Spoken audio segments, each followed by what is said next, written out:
Ya sebenarnya kan itu didasari atas nota kesepahaman atau kerjasama antara TNI dan Kejaksaan. Itu salah satunya adalah perbantuan personil, dukungan bantuan personil TNI kepada Kejaksaan dalam rangka tugas-tugas dan fungsi Kejaksaan. Terus salahnya di mana?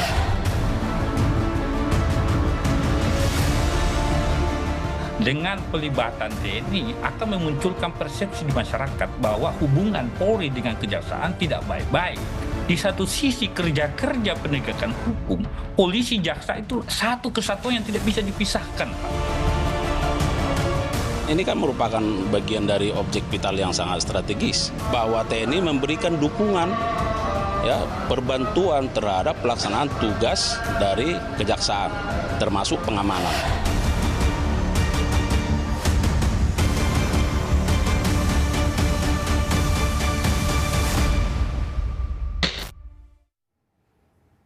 Selamat malam, selamat bergabung di program Rosi. Panglima TNI, Jenderal Agus Subianto mengirim telegram memerintahkan pengerahan personel dan alat kelengkapan untuk pengamanan di Kejaksaan Negeri dan Kejaksaan Tinggi seluruh Indonesia. Mengapa TNI harus jaga Kejaksaan? Malam ini saya mengundang seorang yang pernah menjadi Menko Polhukam dan sekaligus juga pernah menjadi Menteri Pertahanan, Profesor Mahfud MD. Prof, terima kasih sudah di Rosi. Rosi, makasih. Selamat ulang tahun. Terima kasih, udah 3 hari lalu. 3 hari lalu, ya nggak apa-apa, itu tandanya ya. Selalu doa untuk kesehatan dan umur yang panjang untuk Prof Mahfud. Ya, alhamdulillah. Prof, pada saat kita berbicara soal tema kali ini, mengapa TNI harus jaga Kejaksaan, karena ramai, ada telegram Panglima memerintahkan personil TNI menjaga Kejaksaan. Saya memulai pertanyaan dengan, menurut Prof Mahfud, ada apa ini? Iya, ada telegram Panglima yang menurut saya tidak normal, ya. Mungkin ada sesuatu pergolakan politik di internal atau pergolakan di internal Kejaksaan maupun di TNI barangkali kemudian masuk, dan terutama di antara Kejaksaan dan Kepolisian saya kira sesuatu yang tidak bisa disembunyikan. Memang lama tidak harmonis kan. Di dalam kerja-kerjanya tidak saling bersinergi. Rupanya saling berkompetisi, bukan saling bersinergi, dan itu tidak baik bagi penegakan hukum. Itu karena sebab, apalagi Pak Mahfud pernah 5 tahun menjadi Menko Polhukam, membawahi institusi-institusi. Saya merasakan itu. Saya merasakan ketika saya di Menko Polhukam itu antara Polri dan Kejaksaan itu hubungannya tidak harmonis. Sehingga kalau misalnya ada satu kasus, saya tidak bisa memanggil Jaksa Agung bersama dengan Polri. Pasti mereka minta waktu yang mereka datang. Kapolri sering datang sendiri kan, tapi tidak di forum yang sama dengan Jaksa Agung. Sama. Sampai segitunya, Prof? Iya, ini saya kan sudah pernah saya katakan. Dia ada kekurang harmonisan, dan itu saya kira tidak bisa disembunyikan oleh siapapun, terutama sesudah pergantian pemerintahan baru ini kan saling lempar tolak apa gitu ya soal kasus.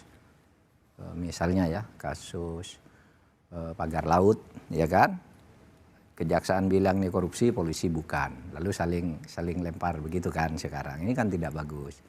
Lalu ada beberapa kasus besar yang tidak jalan di polisi sehingga tidak masuk Kejaksaan, misalnya kasus judol, ya, artinya bukan tidak masuk gitu, hanya berhenti dulu katanya sekian 27 orang beberapa udah, ini kan tidak jelas kabarnya judol, bahkan juga sudah disebut-sebut pejabat tertingginya di situ, tapi berhenti kan gitu kan.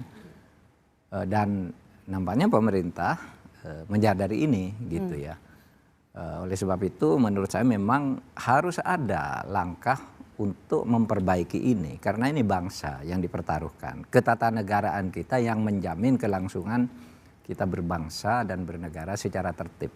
Gitu. Prof, meskipun penjelasan dari Kapus Penkum Kejaksaan Agung, ia menekankan bahwa sudah ada kerjasama pengamanan yang didahului dengan MOU tahun 2023. Rasanya ini saya relevan untuk menanyakan ke Pak Mahfud, karena Pak Mahfud pada waktu itu masih menjadi Menko Polhukam. Kata Kapus Penkum Kejagung mengatakan gini, di Kejaksaan Agung ini sudah berlangsung kurang lebih 6 bulan kalau tidak salah. Kejaksaan Agung sudah sering mengajukan permintaan pengamanan kepada TNI sejak lama. Pengamanan lebih intens ketika ada MOU. Salah satu poinnya adalah bahwa TNI dapat memberikan dukungan, perbantuan terhadap kejaksaan dalam menjalankan tugasnya. Kalau dielaborasi salah satu bentuknya adalah pengamanan. Kalau mendengar penjelasan ini kan berarti sesuatu yang lazim. Bukan seperti apa yang menjadi pandangan Prof. Mahfud yaitu abnormal. Kayaknya lazim tapi itu abnormal. Karena 2 undang-undang yang mengatur tentang ini. Satu undang-undang kejaksaan. Yang kedua undang-undang TNI. Yang terakhir. Tidak membuka pintu untuk ini kecuali dengan kunci khusus. Kunci khususnya tuh ada. Nanti kita lihat. Pertama. Saya lihat undang-undang kejaksaan ya. Di undang-undang kejaksaan itu yang terbaru 11 tahun 2023. Ya, 11 2023. Itu isinya itu ada satu pasal yang memang memungkinkan kejaksaan itu meminta perlindungan khusus. Pasal 8A. Gini bunyinya itu, setiap anggota kejaksaan, jaksa dan keluarganya itu berhak, dalam kurung berhak, untuk mendapat perlindungan dari ancaman atas keselamatan. Jadi berhak gitu. Nah tetapi di situ disebutkan hak untuk minta ancaman keselamatan disebut minta ke kepolisian. Sebut eksplisit di situ. Bukan ke TNI. Bukan ke TNI. Minta ke kepolisian gitu. Nah, peraturan lebih lanjut tentang ini diatur dengan peraturan presiden. Dan dalam waktu 2 tahun peraturan presiden ini harus dibuat. Nah ini sudah 3,5 tahun tidak dibuat. Sehingga saya curiga ini ada sesuatu karena dulu waktu zaman saya, bukan waktu zaman saya, waktu zaman periode pertama Pak Jokowi, itu sudah ada perintah bahwa harus dibuat perpres tentang keterlibatan TNI dalam penanggulangan terorisme. Dalam pasal-pasal yang sudah ditentukan ada prosesnya dan perpres itu dibahas dengan DPR. Ini luar biasa, sebuah perpres harus dibahas dengan DPR. Tapi oke, pemerintah ikut. Nah sesudah itu dibahas dengan DPR, Polri tidak mau tanda tangan. Sampai hari ini nih yang saya monitor, udah ditanda tangan. Itu sudah rapat kabinet. Karena di situ ada pelibatan TNI. Iya. Sampai sekarang PTN waktu itu peresmian Menkumham hadir, Kejaksaan Agung hadir, Polri hadir di depan presiden nih. Pak Prabowo hadir waktu itu Menhan, saya hadir. Sudah disetujui. Udah kan cuma kalimat ini saja yang polisi tidak setuju. Oke, ada Pak Listio juga. Sudah itu finalisasi saya undang ke kantor saya. Berubah polisi tidak mau. Sampai sekarang tidak jalan. Nah ini. Nah ini apa? Jadi apa kaitannya? Dengan meminta dalam undang-undang Kejaksaan Agung bisa meminta perlindungan kalau ada ancaman terhadap keamanan bagi dirinya. Lalu apa hubungannya dengan ini, Prof? Enggak, ada hal yang sama maksud saya. Bahwa di dalam undang-undang yang saya sebut tadi, undang-undang Kejaksaan Agung itu disebutkan bahwa dalam meminta menggunakan haknya untuk minta perlindungan itu harus ke Polri, bukan ke TNI, gitu loh. Kenapa sekarang harus ke TNI? Jangan-jangan perpres yang diminta selesai dalam 2 tahun itu sama nasibnya dengan perpres tentang pelibatan TNI. Gitu, mungkin ya. Tapi saya tidak tahu ada faktor lain apa tentang itu. Itu tadi kan tentang undang-undang kejaksaan. Nah sekarang masuk objek vital nasional. Nah itu persoalannya. Kejaksaan itu apa sih objek vital nasional? Itu diatur di dalam Kepres nomor 63 tahun 2004. Tidak ada kejaksaan. Kejaksaan Agung tidak termasuk dalam objek vital nasional. Tidak ada. Tidak ada. Gitu. Nanti dilihat aja. Oleh sebab itu ini saya katakan kunci khusus. Mungkin saja presiden ya mengubah kepresnya, tapi kita tidak tahu. Kan itu hanya kepres. Paling tidak itu belum terpublikasi sampai saat ini. Kalaupun itu ada. Harus dengan kepres kalau TNI itu mau menjaga kejaksaan. Gitu. Sorry Pak, kalau misalnya dari pengalaman Prof. Mahfud pernah menjadi Menteri Pertahanan, pernah menjadi Menko Polhukam, apakah meminta pengamanan TNI ke kantor-kantor kejaksaan di seluruh Indonesia ini baru pertama kali sepanjang sejarah terjadi? Baru pertama kali. Dan alasannya menurut saya tidak masuk akal ya. Misalnya dikatakan ini kan objek vital nasional. Objek vital nasional itu sudah ada ukurannya menurut Tadi Kepres. Pak Tidak Prof. Mahfud masuk sudah jelaskan, Kejaksaan Agung tidak masuk. Lalu kenapa alasannya? Kan ada Jampit Mil. Jampit Mil itu kan punya kantor sendiri, bukan kejaksaan. Iya kan? Ada auditor militer, pengadilan militer. Di situ kalau militer. Bukan hanya karena ada Jampit Mil lalu seluruh kejaksaan di Indonesia jadi TNI.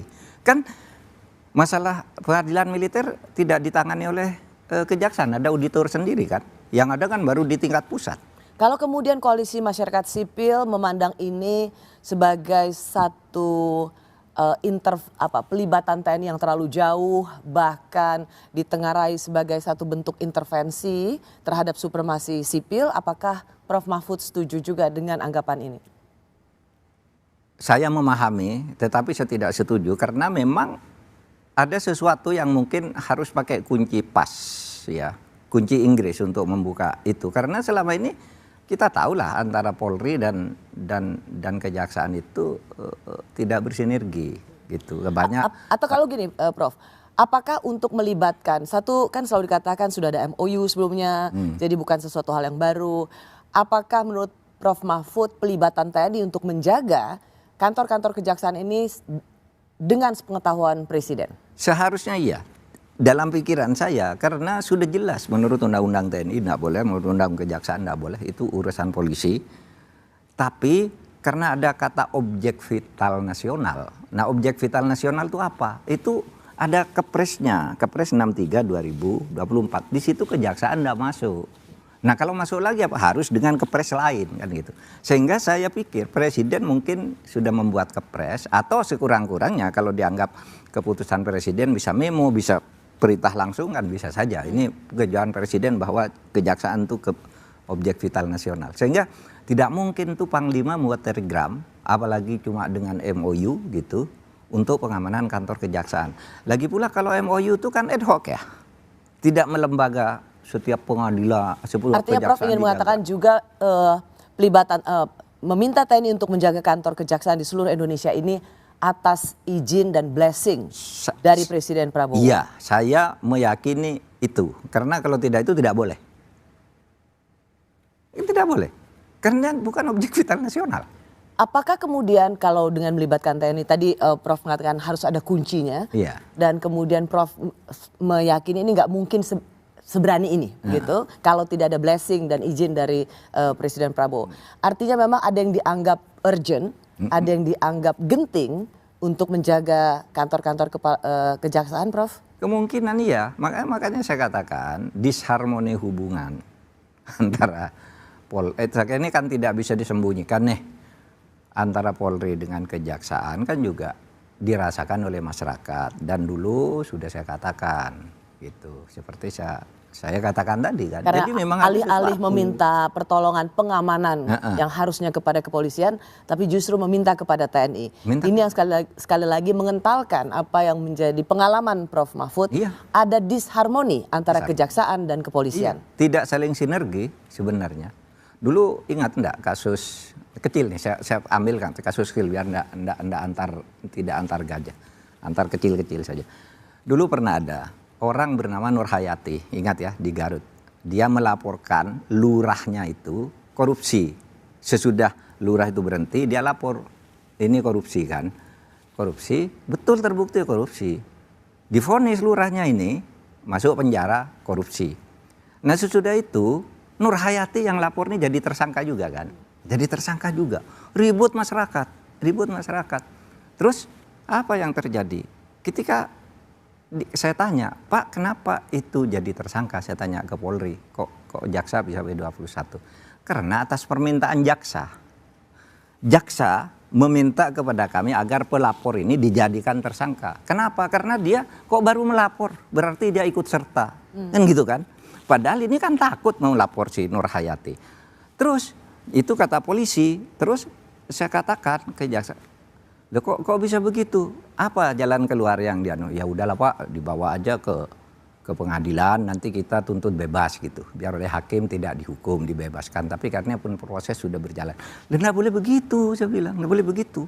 Itu kan nasib orang. Anda percayakan mengadil. Kalau nanti terjadi permainan lagi oleh lurahnya, hakimnya disuap gimana? Lalu dihukum benar gimana? Apa moral cerita dari moral cerita yang Prof lihat ini? Antara kejaksaan dan kepolisian ini tidak sinkron kerjanya. Bisa sesuatu yang tidak ada diminta ada. Sudah lengkap polisinya ya, sudah lengkap, diminta diberi petunjuk ini lagi agar ini. Sesudah ini belum lengkap lagi gitu. Nah, menurut saya tidak begitu jiwa kuhab kita sebenarnya. Nah, ini taruhlah untuk di tingkat teknis itu rivalitas. Kalau di tingkat atas itu menurut saya kimia politiknya selalu beda. Kimia politiknya selalu beda. Ya. TNI terjun ke banyak lini, dari menjaga teritori kini menjaga institusi. Dulu menjaga perbatasan, kini jaga kejaksaan. Sampai mana militer akan dikerahkan? Kami kembali sesaat lagi.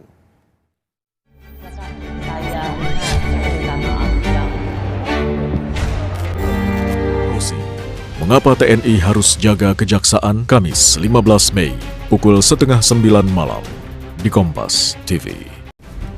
Apakah ada tugas TNI pengamanan kejaksaan? Tidak ada. Itu didasari atas kesepahaman atau kerjasama antara TNI dan kejaksaan. Kita tidak mau aparat TNI ikut dalam urusan supremasi sipil. Jangan ada kekhawatiran bahwa dengan adanya TNI lalu akan ada intervensi.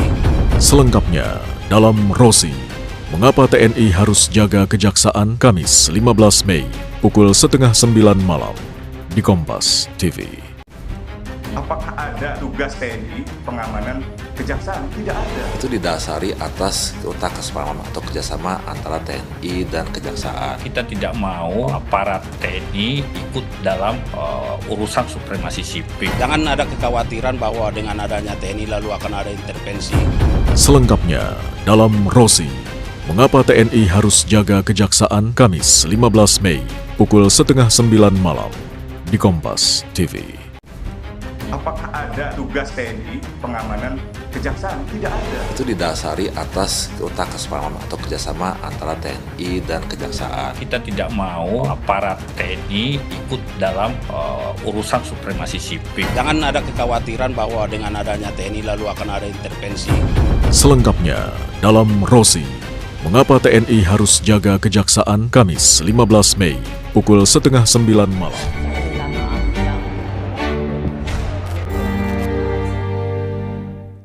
TNI, lembaga yang berperan menjaga pertahanan dan kedaulatan negara, kini punya sejumlah tugas baru. Hal ini jadi sorotan karena beberapa di antaranya dituding berada di luar ranah dan tanggung jawab TNI. Saya bersama Menko Polhukam periode 2019-2024 yang juga pernah menjabat sebagai Menteri Pertahanan, Prof. Mahfud MD. Prof, dengan pelibatan TNI di berbagai ranah yang disebut menjadi supremasi sipil, apakah ini buah dari Undang-Undang TNI yang baru saja disahkan dan memang mendapat banyak sorotan dan kritik? Bukan buah menurut saya ya, karena sebenarnya di Undang-Undang TNI yang baru itu tidak ada materi baru. Ya. Undang-Undang TNI yang baru tuh dulu yang diributkan bahwa nanti TNI masuk ke berbagai jabatan sipil. Nah di draft yang lama memang itu ada presiden bisa menetapkan TNI ditempatkan dimanapun kalau itu dianggap perlu. Itu di draft yang pernah beredar. Entah benar entah tidak. Itu yang diprotes oleh masyarakat sipil pada waktu itu. Memang ada kalau tidak salah pasal 42 ayat 2 atau 3 gitu. Jadi presiden tuh boleh di draft yang lama. Kita protes semua. Dan itu sekarang tidak masuk. Tidak masuk. Jadi tidak ada yang baru dari waktu ini. Kecuali bahwa... Dan menurut Prof. Mahfud juga tidak ada yang perlu dicemaskan dari Undang-Undang TNI baru. Undang-Undang TNI itu masih yang lama, cuma yang berbeda itu penambahan umur untuk pensiun. Kan kalau itu tidak ada kaitannya dengan profesionalitas ya, itu masalah produktivitas saja. Orang masih muda perpanjang aja umurnya gitu agar tidak segera pensiun. Dan menurut saya itu wajar saja dan saya setuju perpanjangan umur itu. Tapi kalau materi baru untuk kekuasaan TNI di luar yang sudah ada, tidak ada yang baru. Saya tanya, coba saya tanya apa sih yang baru dari undang-undang ini? Tidak ada. Mungkin bicara cyber ya, cyber. Urusan pertahanan itu kan harus sekarang perangnya lebih cyber. Masa enggak pakai cyber dan BSSN gitu kan? Cuma kata cyber. Sebenarnya itu kan sudah dilakukan. Jadi, kalau ada paparan tentang ancaman kan pakai data cyber semua. Bagaimana kalau TNI tidak boleh itu? Dia punya intelijen juga, BAIS. Masa enggak boleh cyber? Kan Jadi cuma menurut ditambah. Prof. Mahfud, keterlibatan TNI yang ada dalam Undang-Undang TNI ini sudah sangat relevan dengan perkembangan dan tantangan zaman. Dan tidak ada yang berubah. Jadi orang yang ribut dulu bilang mau berubah itu, iya memang di draftnya berubah, tapi begitu rakyat sipil ribut, demo di mana-mana, menggedor pintu hotel dan sebagainya, anak demo itu, apa yang tadinya dikhawatirkan itu tidak muncul lagi di keputusan.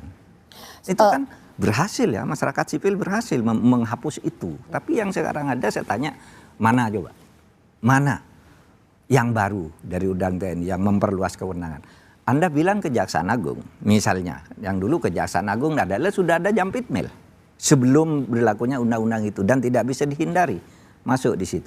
Dan ingat bahwa di situ disebut di dalam pasal 47 yang dimaksud jabatan sipil dari Kejaksaan Agung itu adalah Jampitmil yang memang sudah ada sebelumnya, bukan lalu menjaga peradilan-peradilan kejaksaan se-Indonesia, enggak bisa. Oke. Kalau gitu mari kita dudukan persoalannya. Jadi satu soal Undang-Undang TNI, Prof. Mahfud melihat tidak ada sesuatu yang dicemaskan, itu sudah sesuai dengan peran TNI menghadapi tantangan zaman yang relevan.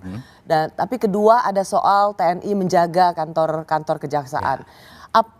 Bagaimana dengan kecemasan masyarakat sipil yang melihat ini makin merengseknya atau maksudnya makin masuk pelibatan TNI ke ranah-ranah supremasi sipil? Apakah ini bagian dari TNI dianggap mau mengintimidasi perkara-perkara yang ditangani oleh Kejaksaan Agung, Prof, atau di Kejaksaan Tinggi? Ya mungkin saja bahwa masyarakat sipil mengkhawatirkan itu, saya paham bahwa ini kan tidak normal gitu. Bukan soal undang-undangnya. Ya, jadi ini Prof ini dua hal yang berbeda. Dua hal yang berbeda toh. Undang-undang, jangan disalahkan, undang-undang TNI itu udah bagus menurut saya ya. Tidak ada yang baru lah dari yang lama. Tapi ini kan soal lain ya. Apakah ini mau melindungi kejaksaan dari intimidasi? Bisa saja. Karena orang kemudian berpikir kan tentang bagaimana seorang Jampitsus dikuntit. Ya. Kan? Tahun lalu kita dengar bagaimana setelah perkara timah kalau tidak salah, Jampitsus dikuntit dan kemudian tertangkap. Satu di antara tiga penguntitnya itu adalah Densus 88. Ya toh? Ya. Kejaksaan Agung dikelilingi oleh drone gitu, katanya itu pengamanan rutin. Padahal sebelum ada kasus timah tidak pernah ada dan sebagainya. Mungkin itu sebabnya Kejaksaan Agung itu merasa perlu keamanan khusus. Mungkin ya, tidak bisa dengan Polri. Mungkin. Sehingga kalau ke TNI, anak-anak masyarakat sipil mengatakan, nggak boleh dong TNI begitu. Saya katakan itu tidak normal. Karena kalau memang kejaksaan dianggap objek vital, kantor Pemda juga vital. Semua harus jaga Polri. Dan orang lalu berkelakar, karena iya sih kalau tugas pokok TNI itu kan perang. Nah sekarang nggak pernah ada perang. Ya. Carikan aja kerjaan kan gitu kan.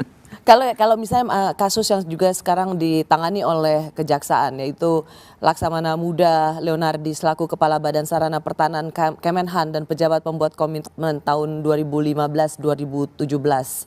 Ini juga menyangkut pejabat di Kementerian Pertahanan. Nah ini sedang ditangani oleh Kejaksaan. Apakah dengan... Apa itu? Kasus apa itu? Ini dia punya masalah? Ya. Kasus yang melibatkan pejabat di Kementerian Pertahanan. Ini juga menyangkut ada perwira Laksamana Muda Purnawirawan di sini. Apakah menurut Prof ini juga menjadi bagian yang justru untuk menunjukkan Kejaksaan Agung komit untuk memberantas korupsi meskipun melibat Kementerian Pertahanan, itu kasus korupsi pengadaan satelit, Prof? Saya yang nangani dulu. Ya, awalnya kalau nggak salah Prof ikut memberikan rilis. Saya yang bongkar itu dulu kan itu gini, tiba-tiba Indonesia itu digugat oleh sebuah perusahaan di Inggris, bayar sekian dalam sesuatu hal yang tidak ada perlunya sama sekali dalam pengadaan barang alutsista yang menurut penelitian BPKP itu barang bukan asli dari yang mahal begitu, cuma beli di mana katanya di Pasar Senen atau di mana gitu. Sekitar itulah. Itu semua barang palsu dan tidak bernilai kata BPKP. Terus sesudah itu masih kalah lagi di Singapura. Ditagih lagi kan. Waktu itu rame, ditagih kalau tidak bayar sekian akan semua ancamannya itu akan dilakukan penyitaan terhadap aset-aset Indonesia di luar negeri gitu. Loh, Saya bilang, kenapa ini ada putusan dan putusannya sudah berlaku sampai tanggal sekian. Nah, ya waktu itu tidak dibayar juga karena Bu Sri Mulyani juga tidak mau. Saya tidak mau bayar yang begitu tuh, perjanjiannya tidak benar dan sebagainya. Lalu saya berbicara dengan Panglima TNI pada waktu itu. Pak, ini orang. Sekarang masyarakat berpikir bahwa kalau TNI itu kebal hukum. Boleh enggak nih saya ajukan ke pengadilan? Oh boleh. Kata Panglima, boleh. Kami TNI ini bermengabdi kepada negara, jangan dituduh kami ini maling semua. Itu. Saya bicara dengan Pak Prabowo. Gimana Pak? Bisa? Oh setuju Pak Menko katanya. Setuju. Berantas saja korupsi. Karena waktu itu Pak Prabowo sebagai Menteri Pertahanan. Iya, Menteri Pertahanan waktu itu. Setuju Pak Menteri, Pak Menko katanya.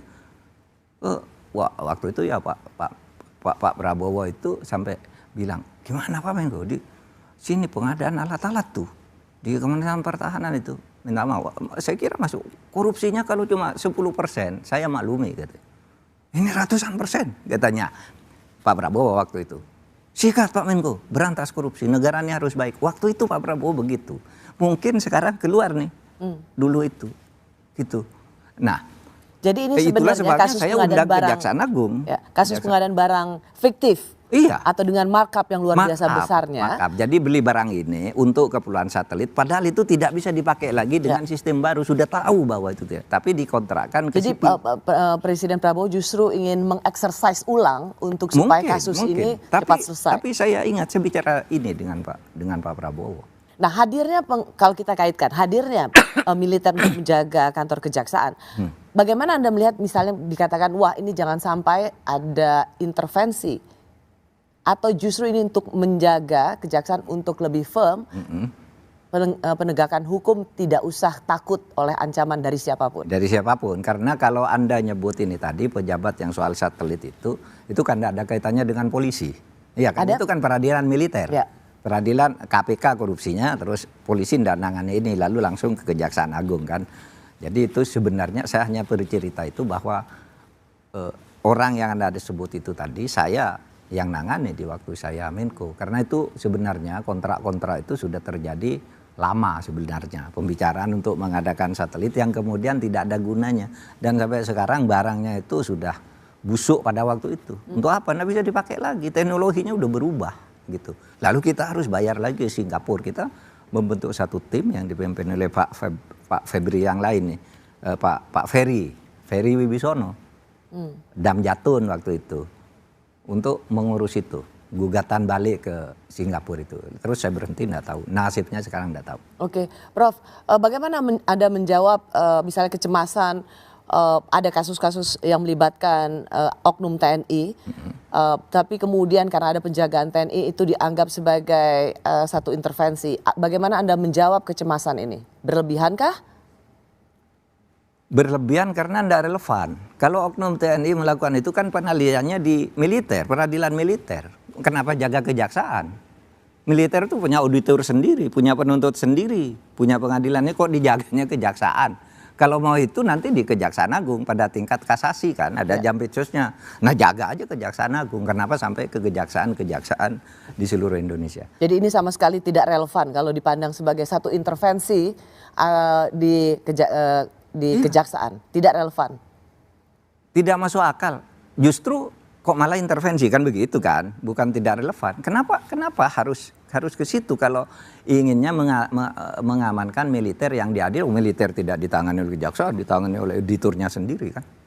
Iya kan? Oke. Iya. Prof, kalau begitu kita akan masuk saat ini karena kejaksaan dinilai primadona dalam menangani berbagai kasus korupsi. Apakah dengan mengirim tentara menjaga kantor kejaksaan ini sekaligus mengirim pesan tentara di belakang kejaksaan? Kami kembali saat lagi.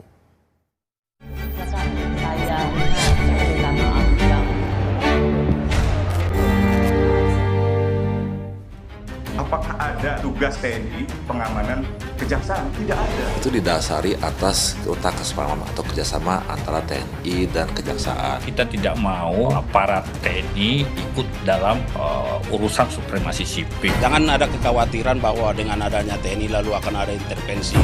Selengkapnya dalam Rosi, mengapa TNI harus jaga kejaksaan, Kamis 15 Mei pukul 8:30 malam di Kompas TV. Apakah ada? Terima kasih Anda masih bersama Rosi.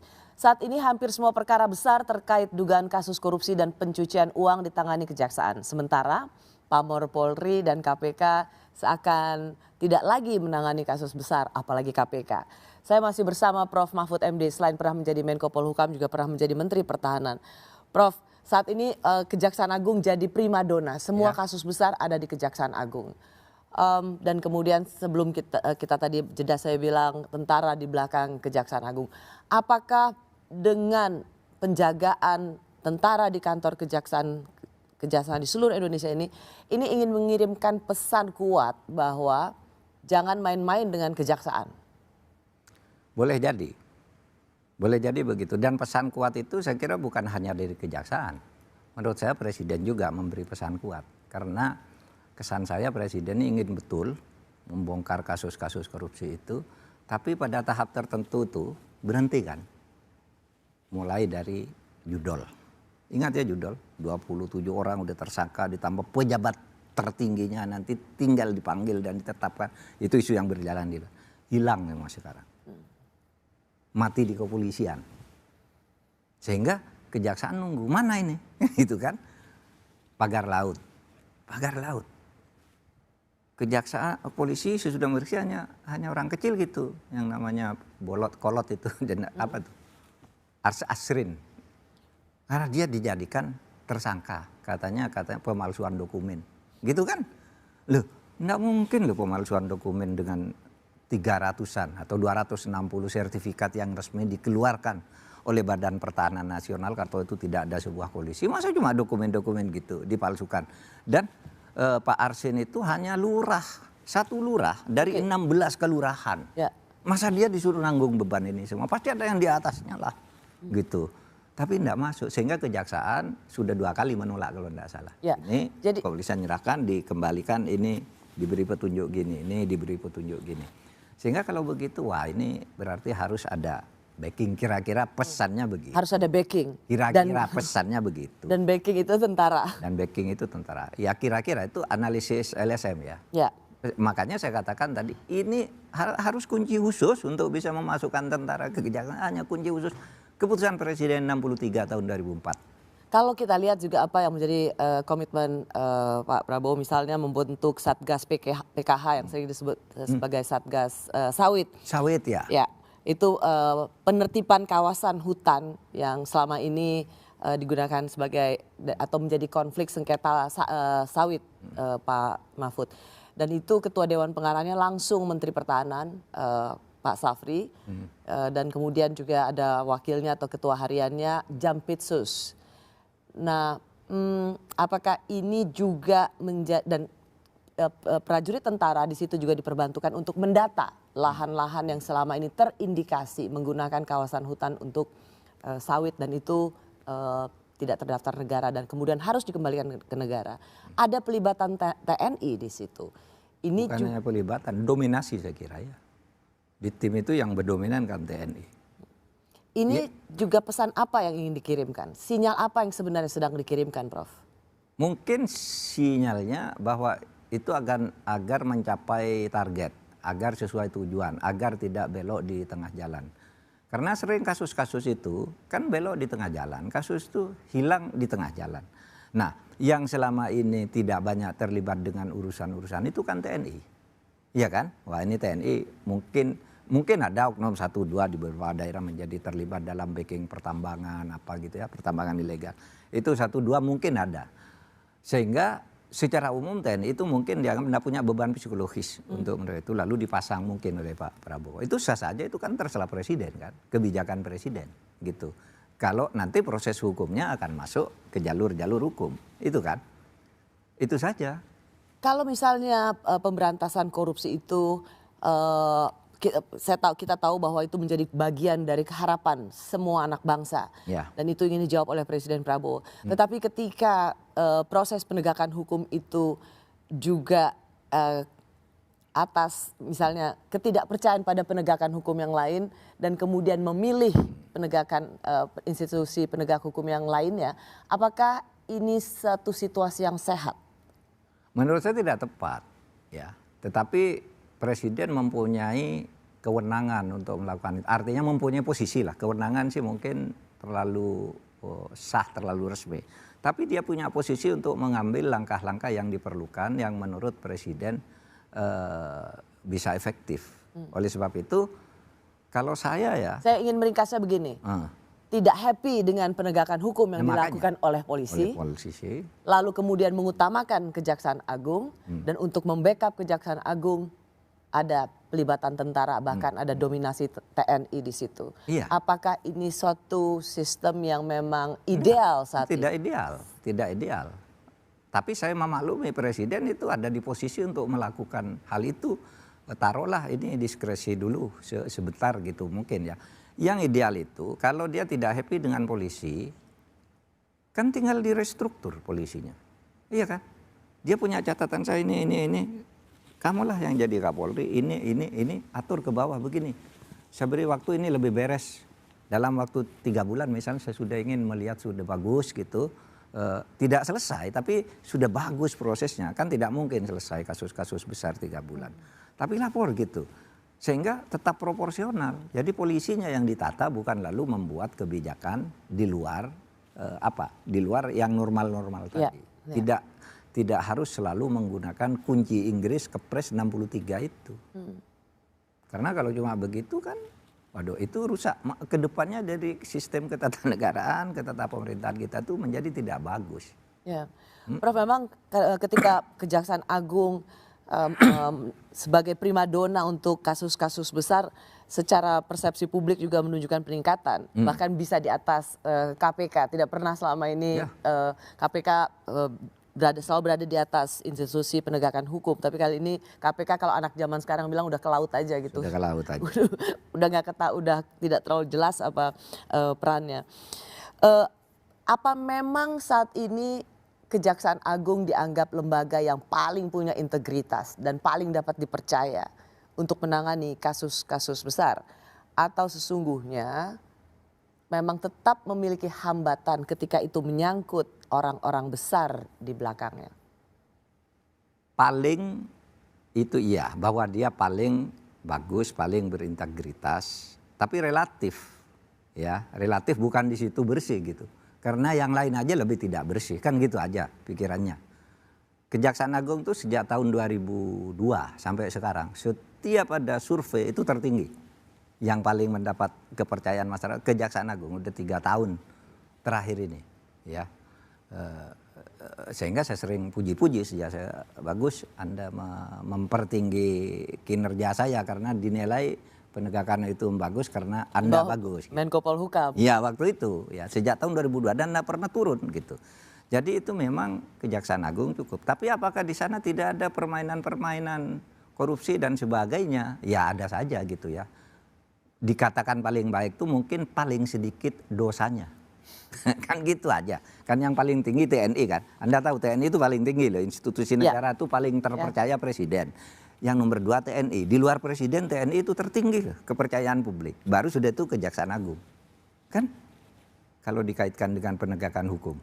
Tapi apakah mereka juga memiliki keleluasaan untuk bisa melampaui atau melakukan hambatan-hambatan politik dalam penegakan kasus-kasus besar? Karena Pak Mahfud untuk melampaui hambatan politis? Ya. Tidak mudah. Iya kasus yang sekarang aja. Saya Pertamina ya. Anda tahu Pertamina. Wah kita kan bangga sekali ya buat nih Kejaksaan Agung. Kejaksaan Agung pokoknya ini kita sikat sampai ke atas. Tidak berhenti di sini. Berhenti sekarang. Tidak ada pergerakan. Padahal dulu sudah nyebut nama orang. Ya X, Y, Z ini nanti targetnya. Tidak ada sekarang. Berarti kan ada hambatan di situ. Bukan hanya Polri hambatan itu. Bukan hanya Polri. Mungkin sebuah kekuatan oligarki besar, jaringan besar dan sebagainya. Sehingga presiden merasa perlu ini harus TNI yang turun. Mungkin ya. Pakai kunci Inggris aja dulu kata presiden Kepres 63 itu. Mungkin, saya tidak tahu kan masyarakat masih bertanya. Kalau presiden bicara ya masalahnya selesai. Ini presiden kan tidak bicara bahwa saya yang nyuruh ini. Kalau tidak disuruh presiden kan tidak boleh. Menurut undang-undang. Kan gitu. Ya. Dan itulah yang membuat Prof mensinyalir ini pasti ada sesuatu yang menjadi bagian dari desain presiden, terutama dalam hal ini adalah penegakan hukum. Iya, hambatan ada dua kan. Satu di penegakan di aparat penegak hukum yang membackingi preman, membackingi tambang ilegal, perampasan hak adat ilegal itu kan ada backingnya satu. Lalu yang kedua oligarki. Kalau sudah menyangkut oligarki tertentu yang menyangkut kemudian mengatur mafia tidak jalan. Mungkin presiden melihat itu. Dan dalam konteks ini kalau saya ya memaklumi. Saya tidak menganggap itu benar secara undang-undang, tapi saya memaklumi sebagai satu langkah terobosan yang harus dilakukan daripada macet. Kira-kira begitulah. Gitu? Sebuah satu pilihan yang harus diambil karena ada satu tujuan besar yang akan dilakukan oleh Presiden Subianto. Saya berharap itu yang sebenarnya terjadi. Tapi saya tidak tahu yang sebenarnya, kan kita belum tahu presiden bicara apa tentang ini kan. Oke. Pelibatan TNI di berbagai lini terutama sampai saat ini menjaga kejaksaan. Sesuatu yang harus kita dukung atau kita cemaskan. Kami kembali saat lagi.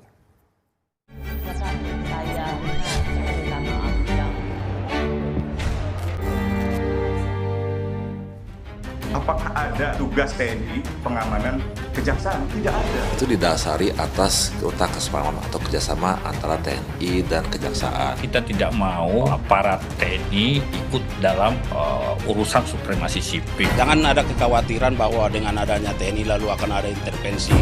Selengkapnya dalam Rosi, mengapa TNI harus jaga kejaksaan, Kamis 15 Mei pukul 8:30 malam di Kompas TV.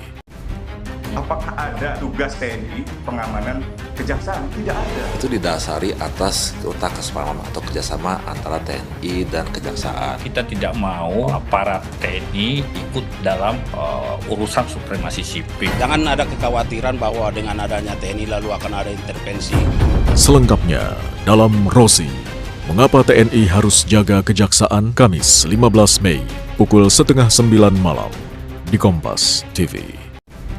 Apakah ada tugas TNI pengamanan kejaksaan? Tidak ada. Itu didasari atas kesepahaman atau kerjasama antara TNI dan kejaksaan. Kita tidak mau aparat TNI ikut dalam urusan supremasi sipil. Jangan ada kekhawatiran bahwa dengan adanya TNI lalu akan ada intervensi.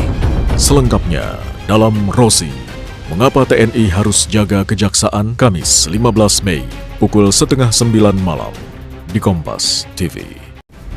Apakah ada tugas TNI pengamanan kejaksaan? Tidak ada. Itu didasari atas kesepahaman atau kerjasama antara TNI dan kejaksaan. Kita tidak mau aparat TNI ikut dalam urusan supremasi sipil. Jangan ada kekhawatiran bahwa dengan adanya TNI lalu akan ada intervensi. Selengkapnya dalam Rosi, mengapa TNI harus jaga kejaksaan, Kamis 15 Mei pukul 8:30.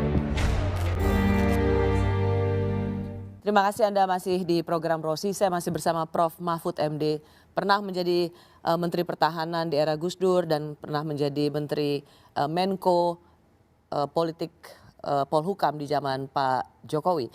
Prof. Mahfud, kalau saya ingin menegaskan, Prof. Mahfud ini kan Anda dapat memahami apa yang dirasakan oleh civil society. Anda juga tahu betul teori dan landasan hukum Undang-Undang TNI. Apakah pelibatan TNI dalam banyak lini saat ini sesuatu, termasuk soal penjagaan kejaksaan ini, termasuk sesuatu yang harus kita dukung karena untuk kepentingan lebih besar? Prof. Mahfud mengatakan ini ada semacam keinginan untuk mempercepat proses penegakan hukum kasus-kasus besar, maka TNI dijadikan sebagai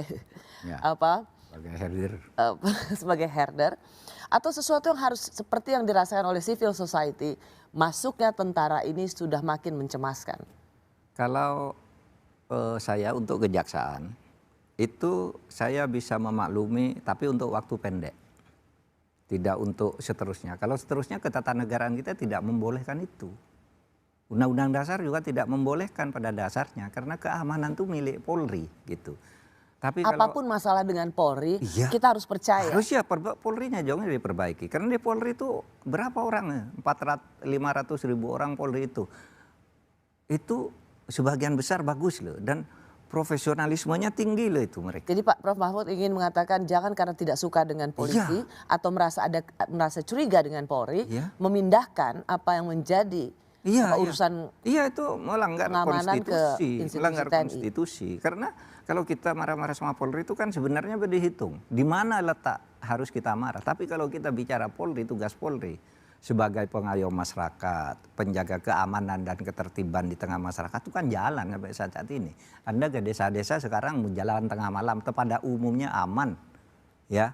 Kalau ada apa-apa, Polri jaga kita nih di sekitar kita. Sekarang kita aman karena ada Polri juga. Coba sekarang enggak. Prof. Mahfud, kalau gitu bagaimana kita mendudukan soal ini? Bagaimana kapan kita harus mendukung atau menyetujui pelibatan TNI dalam urusan di luar pertahanan? Kapan kita harus mengingatkan supaya jangan terlalu jauh juga TNI masuk dalam supremasi sipil yang bukan menjadi ranah TNI? Jangan bicara kapan, tapi dalam hal apa kan gitu kan. Kalau kapan itu kan bisa terjadi, enggak selesai-selesai. Menurut saya TNI tidak boleh masuk ke ranah sipil, terutama ke kampus-kampus ngurus keamanan itu. Bahwa sekarang polisi tidak bagus, ya perbaiki polisinya gitu. Tapi polisi di bawah-bawah bagus, saya kenal mereka sampai ke desa, bagus sekali mereka. Yang rusak kan agak kalau sudah nyangkut kasus politik satu, lalu menyangkut kasus korupsi besar. Sering terjadi cincai di situ isunya.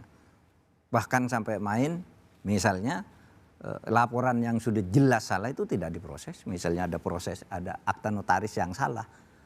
Notarisnya lapor, Pak, ini salah bukan saya tidak pernah nulis huruf kayak gini. Tiba-tiba berupa akte perusahaan beralih orang, tidak diproses. Saya tahu, saya punya beberapa kasus tentang itu. Sampai sekarang, malah orang yang berhak itu dihukum. Gitu. Nah ini kan yang harus diperbaiki, bukan lalu polisi dibenci.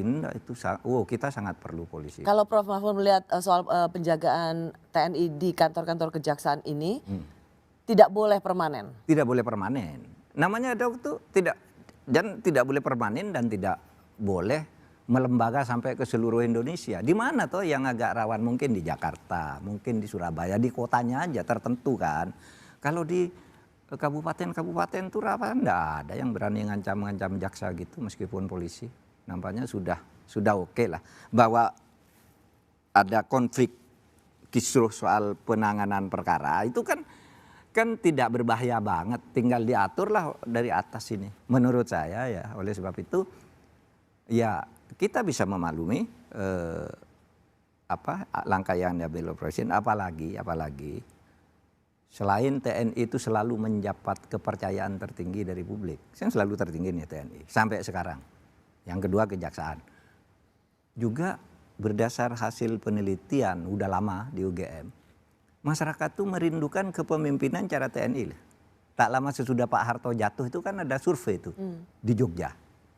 Dirilis.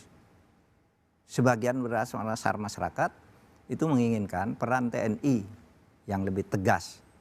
Bahkan ada dikatakan pimpinan dipimpin oleh TNI. Kan ada tuh penelitiannya. Dulu rame itu di UGM. Saya pernah ikut membahas itu di tahun kira-kira 2012 atau 2013 gitu, hasil penelitian resmi ilmiah gitu. Karena dianggap yang sipil nih selfish gitu, lembaga-lembaga yang ini enggak ini. Tapi kita tidak ingin itu. Kita ingin ide itu kan tidak, kalau untuk memperbarui kan tidak berdasar hasil survei ke masyarakat awam, karena dia punya ide pembaruan. Pembaruan itu dan penataan itu dilakukan masyarakat kelas menengah ke atas kalau idenya. Kalau dukungannya dari masyarakat awam, silahkanlah, semua pemerintah menurut masyarakat kan pasti baik. Prof, kalau gitu kalau kita kembali ke soal bagaimana TNI ditempatkan untuk menjaga, dan itu terkait dengan penanganan kasus-kasus besar di kejaksaan. Apa indikator yang kita bisa lihat bahwa ini berhasil dilakukan? Untuk mengirim pesan pada siapapun yang menjadi backing kasus-kasus besar ini atau yang ingin melindungi kasus perkara korupsi besar, bagaimana kita melihat indikator message yang diberikan dengan menjaga kejaksaan oleh TNI ini berhasil dengan baik, membuat backing ketakutan dan membuat penanganan kasus korupsi berhasil. Indikatornya itu peristiwa saja, bukti bahwa sebuah kasus besar tidak bisa dilindungi oleh siapapun. Saya bisa menyebut 3. Contoh? Sambo. Berhasil tuh kejaksaan. Meskipun tarik-menarik sebelumnya, tawar-menawar apakah hukumannya angka apa huruf kan gitu. Waktu itu ada yang minta angka saja, berapapun angka berikan. Karena kalau angka bisa diremisi tiap tahun sampai habis gitu. Tapi kalau huruf mati atau seumur hidup enggak ada remisinya kan gitu kan. Tarik menarik, ternyata kejaksaan pada waktu itu berani menuntut gitu.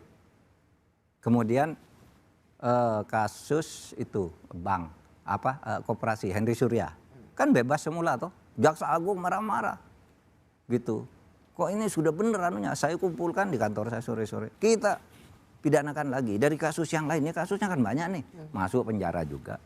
Itu indikatornya kasus saja. Saya tidak tahu indikator lain yang bisa.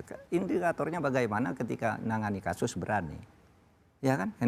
Kasus Surya Darmadi dibebaskan, coba dibebaskan tuh semula. Loh, kita naik langsung kasasi, ini enggak benar ini. Hukum dia. Jadi, bukan, kalau Surya Darmadi itu dulu mau dimaafkan untuk dengan denda. Yang triliunan itu hanya mau didenda sekitar sekian ratus miliar. Terus saya bilang enggak boleh. Saya bilang kejaksaan naik aja. Dihukum 41 triliun.